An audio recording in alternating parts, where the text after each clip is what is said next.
Sir सवाल बड़ा सादा है, मैं आपका खाना डिस्टर्ब नहीं करना चाह रहा। बड़ी मेहरबानी, आप इसमें ना करें। सिर्फ ये बता दें 8 फरवरी 2024 को इलेक्शन हुआ, शहबाज शरीफ की गवर्नमेंट बनी वफाक में। अब तक पहले साल में परफॉर्मेंस को देखते हुए आपने नंबर देने हो 1 से 10 में कितने नंबर देंगे? 0। सर ना करें ना सर। 0 है। 0?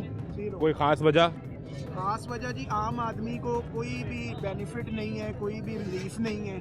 वो तो वहाँ का बिलों में भी पिस रहा है, पेट्रोल का भी सताया है, महंगाई का भी सताया है। तो बजाय कि ये रेहड़ियाँ और ये जगह साफ़ करवाने से बिजली के बिलों में कमी लाएँ, फ्यूल में कमी लाएँ, महंगाई में कमी लाएँ, हमें ये रास्ते साफ़ करवाने का कोई फ़ायदा नहीं है। हम तंग गलियों से भी गुजर सकते हैं, हर चीज़ कर सकते हैं, लेकिन जो हमें बेनिफिट होना चाहिए था वो इस हुकूमत ने नहीं दिया। बिल्कुल ठीक है। मुझे ज़रा ये समझाएं फिर कि ये देखें कि पेट्रोल 2024 में जब इलेक्शन हो रहा था उस वक्त कुछ 270 रुपये के करीब था, फिर 290 रुपये पे भी गया, अब 257 पे वापस आ गया है। तो कम तो हुआ प्राइस, चाहे कोई फ़र्क 20 रुपये का ही पड़ा है, लेकिन कम तो हुआ। लेकिन सर उसमें पेट्रोल की जो कमी हुई है, एक आप समझें कि रिलीफ तो नहीं मिला। अब बिजली के बिलों का मसला तो बहुत शदीद रहा ना इस साल के दौरान में, ये है अभी भी है। अब तो गैस के बिल पे भी लोग परेशान बिल्कुल है जी। अच्छा, एक चीज़ और मुझे बताएं कि आटे की कीमतें कम हुई, आते ही इन्होंने कोशिश की कि आटा सस्ता करें, आम आदमी ने रोटी खानी है। करंट अकाउंट यानी जो पैसे हमारा मुल्क कमाता है और जो खर्च करता है, इसमें बहुत बड़ा फ़र्क था। अब हम चले गए हैं इजाफे में, यानी हमारी जेब में पैसे ज़्यादा हैं। तो बेहतरी की तरफ तो शहबाज कह रहे हैं मैं लेके जा रहा हूँ, उड़ान पाकिस्तान आ गया। वो कह रहे हैं कि यहाँ से पाकिस्तान की उड़ान होगी मईशत की। सर देखिए, मैं एक प्राइवेट कंपनी में काम करता हूँ, ठीक है। महंगाई बढ़ रही है, मेरी सैलरी तो वहीं है, मेरी तो वही 20-25 हज़ार रुपया तनख्वाह है, मैंने उसी में गुजारा करना है। अब किराएदार जो मैं किराए पे रहता हूँ, हर महीने हर साल 10% वो बढ़ जाना है। बिल्कुल ठीक है। मेरी तनख्वाह वहाँ पर ही है, अखराजात बढ़ गए, जा रहा है, नीचे जा रहा है, मेरी सैलरी वहाँ पे ही है। मुझे 10-15 रुपए से फ़र्क नहीं आ रहा, मुझे तो फ़र्क आएगा जब मेरे बच्चे अच्छे स्कूलों में पढ़ेंगे, मुझे पेट्रोल सस्ता मिलेगा, मुझे घर के किराए सस्ते मिलेंगे, मुझे बिजली सस्ती मिलेगी। बिल्कुल ठीक। मैं तो तब रिलीफ कहूँगा ना। मुझे आपका क्या ख्याल है जी, कितने नंबर दें? इन्होंने तो 0 नंबर दिया है। मेरा तो ताल्लुक ही नून लीग से, मैं तो कहूँगा 10/10 है। अभी तो आप कह रहे थे कि आम आदमी को रिलीफ नहीं मिल रहा।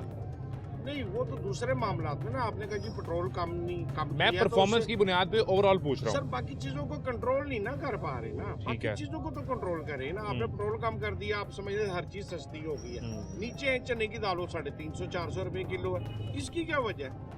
आलू को देख लें, आज सुबह लेने जाए तो 150 रुपए किलो है, शाम को आए तो 80 रुपए किलो है। और भाई इसको कंट्रोल अब मैंने तो नहीं करना, मैंने तो सब्जी वाले से मार नहीं खानी वहाँ पे खड़े होके। बिल्कुल ठीक है, वो आपने कंट्रोल करना है। मैं जो आपकी बात समझा हूँ, अगर कोशिश कर भी रहे हैं तो उसका असर नीचे तक नहीं असर नहीं आ रहा है ना, और ये भी गवर्नमेंट की नाकामी है। लाजमी बात है, तो ये मैं तो नहीं कर सकता। मैं किसी चिकन वाले को कह सकता हूँ, वो तो आपसे लड़ पड़ेगा। डेली रेट चेंज हो रहे हैं, सुबह से शाम के रेट चेंज हो रहे हैं, ये काम हो रहेगा, वो क्या रही है? बिल्कुल ठीक है। तो इस बुनियाद पर अगर नंबर देने हो 1 से 10 में, तो आपका क्या ख्याल है? सर मेरी तो चॉइस पहली यही है। नहीं, वो तो आपने वोट दिया, सरकार बन गई है, मैं उनको सपोर्ट भी। अब इनकी परफॉर्मेंस की बुनियाद पर जो आप मसाइल बता रहे हैं, इस बुनियाद पर कितने नंबर आप देंगे? सर मेरे लिए तो 10 नंबर ही हैं। 8-10 8 लिख लें जी। इन मसाइल की बुनियाद 2 नंबर आपने काटे हैं जी हाँ, कि जो कंट्रोल नहीं कर पा रहे। हुकूमत ठीक है, बिल्कुल ठीक है, कंट्रोल नहीं हो रहा। 8 नंबर आपके हमने नोट कर लिया और आपका 0 ही है। और ये है जमहूरियत का हुस्न।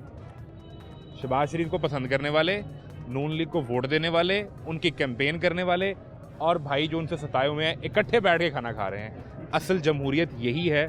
सियासी बहस, सियासी नज़रिया, सियासी पसंद नापसंद इनकी कुछ हो सकती है, इनकी मुख्तलिफ हो सकती है, मेरी मुख्तलिफ है, लेकिन इस बुनियाद पर हमारी आपस में कोई दुश्मनी नहीं है।